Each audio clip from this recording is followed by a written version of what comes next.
When Satan brings a sin into your life, he always uses to condemn you. Will you be healed? No. Remember your normal thing you did yesterday. You know your wrongs last week. Don't. It's not for you. This breakthrough cannot happen. He starts accusing you. That's the whole purpose of sin.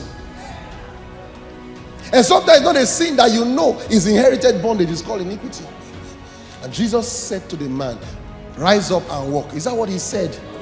What did he say to the man? A man is sick. They tore the roof. They brought him down. And instead of Jesus to say, rise up, I can see faith here. Faith is not enough. We've been told that faith is enough. And so we're trying to have faith when we are living wrong. Faith is not enough because he saw their faith. Automatically you can say he saw their faith. Then you should say, faith has worked. Get up and walk. There was faith. The man was still paralyzed. There was faith. The man could not walk. There was faith. There was still no breakthrough.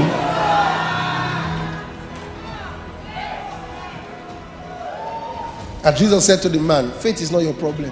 You already have faith. Your problem is that sin which Satan accuses you. Not because God cannot heal you when you have sin. Not so.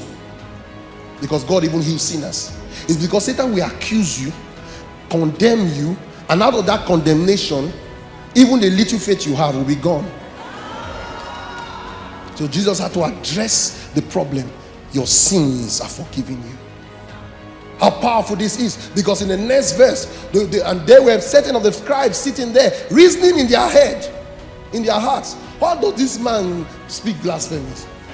Then Jesus says to them, oh, you are asking if I can forgive sin. I want to ask you a question.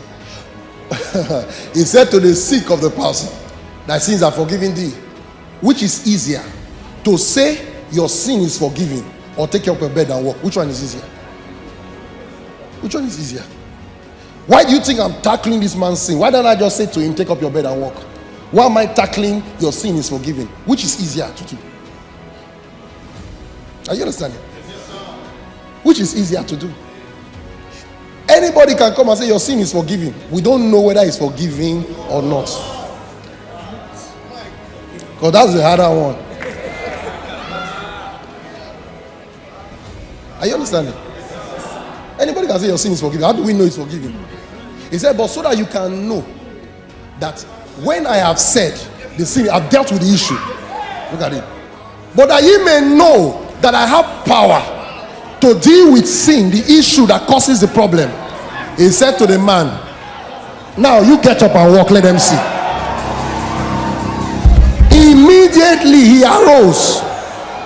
In other words, Jesus is saying, anybody can say your sin is forgiven. But what's the proof that it has worked? When I tell this man his sin is forgiven, now he can get up and walk. If you tell him get up and walk, he will not walk. Because nobody has dealt with that issue. And the man is there thinking, will God heal me? After all the bad things I've done. The condemnation in our heart is the reason why we cannot receive. Because Satan will allow you sin so that he can condemn you. And you stay there, you cannot receive.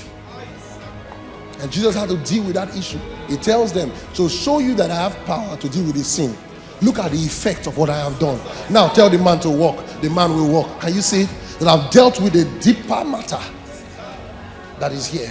And immediately the man took up his bed and walked, and they were all amazed. Are you understanding? What am I saying?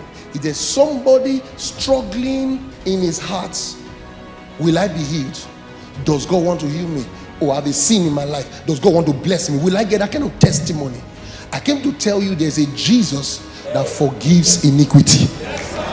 The beginning of his therapeutic process is what? The forgiving of iniquity. Today, your iniquity is forgiven. Enjoy more enlightening and life-transforming teachings by Prophet Isaiah McWealth on the website www.mcwealthfreestore.com or call +44 7882 483329 or +44 7493 345 240. God bless you.